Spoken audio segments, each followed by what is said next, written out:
Hello students, welcome you all. So this is your commerce class and we'll study the subject accounts. So today we are going to start with the topic of GST, that is goods and services tax. Before starting with this topic, let me introduce you this concept with the help of an example. There are three stages of a product manufacturing. From a manufacturer, it passes to a wholesaler, from a wholesaler to a retailer, and then to the ultimate consumer. Now here in this example, Ratna is the manufacturer. She has to pay 10% GST on a product which she has brought as a raw material for rupees 500, and here GST would be 10% of 500, that is rupees 50. When she has bought raw material, she has already paid tax. Now she will add her own profit margin, that is rupees 50, and the product cost will be rupees 550. So again GST is applicable. So when GST is applied on the total amount, it will be 10% of rupees 550, that is 55. And when the amount of tax, or that is 55, already paid tax 50 will be deducted, the actual amount of tax on the product will be rupees 5. So tax liability of the manufacturer is rupees 5, as she has already paid rupees 50. Now comes stage 2. April is passed from the manufacturer to a wholesaler with a value of rupees 550, including rupees 55 of GST. Now in stage 2, wholesaler will add the margin of his own profit, that is rupees 50, again to the total of rupees 550, and now the total would become 550 plus rupees 50, that is 600. Okay, if we calculate 10% of 600, that is tax payable, then it will be rupees 60. But wholesaler, when buying the good from the manufacturer, has paid rupees 55, as he has bought it off rupees 550.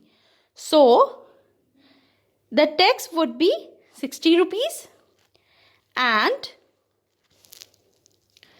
wholesaler set off the amount by deducting already paid tax from the actual tax. That is 55 when deducted from 60, it is rupees 5. Okay. Now can you see that the manufacturer's liability and the retailer's liability is same, that is rupees 5 in two cases. Okay, now comes stage 3, when the wholesaler sell it to retailer and consumer will buy it ultimately. Retailer buys it at rupees 600. He then adds his own margin of say 50 rupees. Okay, then cost would become 600 plus 50, that is 650. So while applying GST of 10% on 650, the cost would be 65. So here new tax is rupees 65. After setting off the actual amount as tax, actual tax minus already paid tax. So 60 was the tax paid by the retailer to the wholesaler. Tax liability is rupees 5. Okay, you can now observe that tax liability in all the three cases is same, that is rupees 5. Now for a single commodity, consumer will pay 650 inclusive of 65 as tax, that is 10% of 650.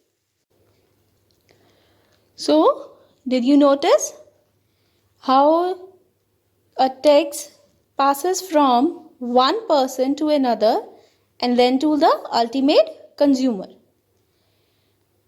Okay, in the example, the tax liability in every stage is same, but the ultimate burden is on the taxpayer, that is the consumer, because he is the one who will pay the tax to the government. GST is one nation, one tax. It has been introduced to reduce the impact of multiplicity of taxes at different stages on different products. Why is GST provided? Why is GST applicable in a country like India? It is because of the following objectives. First of all, to reduce multiplicity of taxes. That is, to reduce the value of product when it reaches to the ultimate consumer.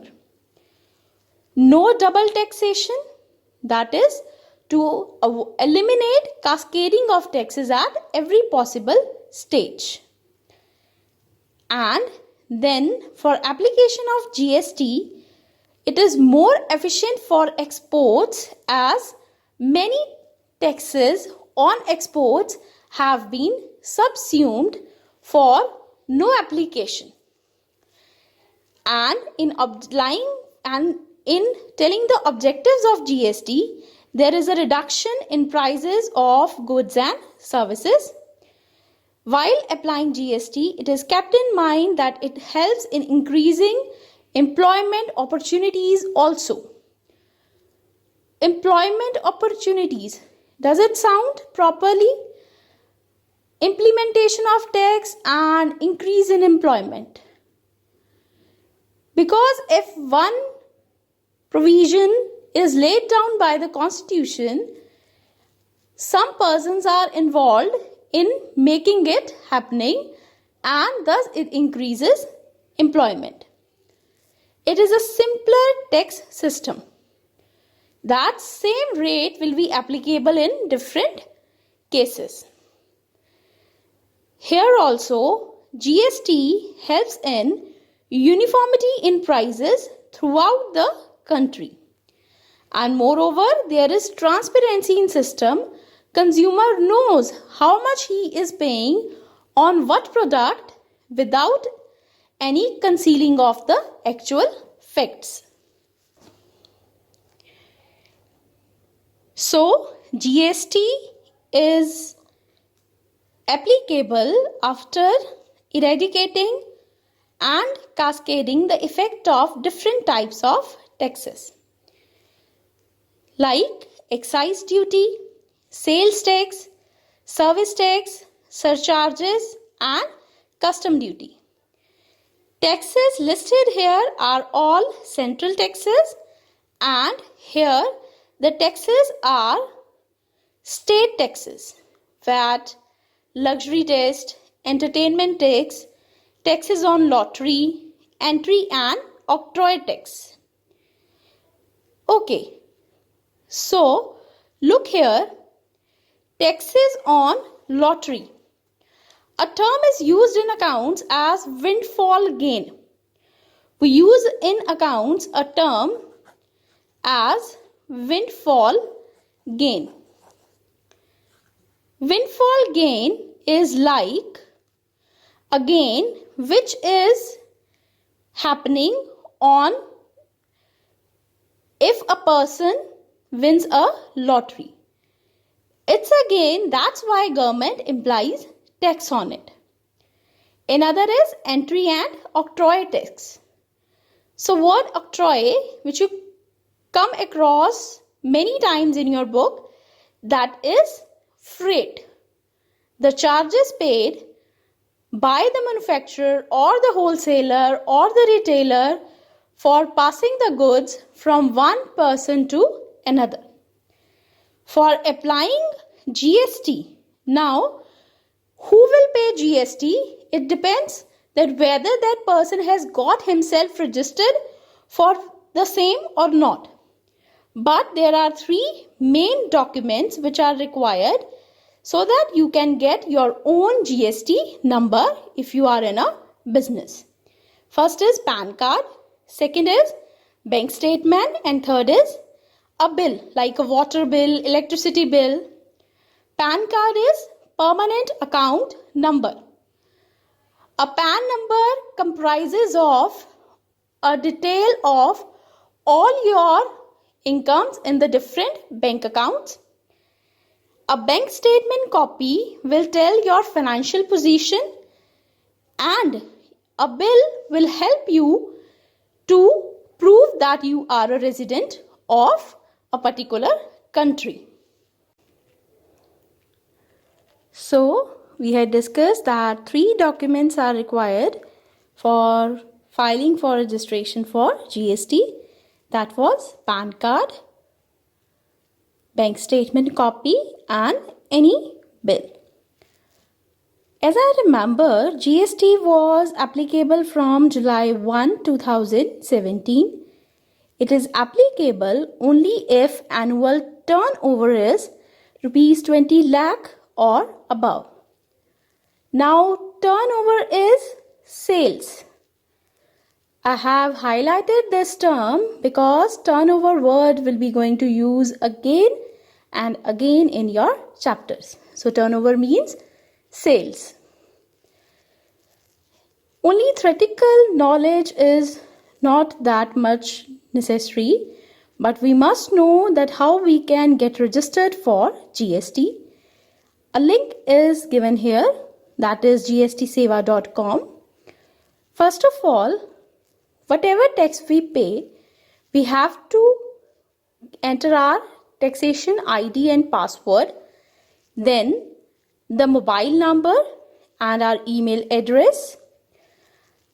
After that, on your mobile number, OTP will be sent and it is verified automatically and the process proceeds. Then when you enter OTP, a form is visible on your screen which you have to fill. All the details which they are asking you have to fill and upload the same. After a period of 36 hours, the result of uploading will be there and you will be getting a login ID. That ID is for common GST portal, and when you log in, there will be a form, that is form number 20, which you have to submit. When you submit the form, you must keep in mind that you have done your business, and you must keep in mind the 2 things. First thing, you are maintaining book of accounts. So see, it's necessary for paying GST also. It's practical relevance of accounts that to survive in a business, you need GST, and for paying GST, you must maintain your accounts. And you have retained your accounts for at least 72 months, that is 6 years, to apply for the same.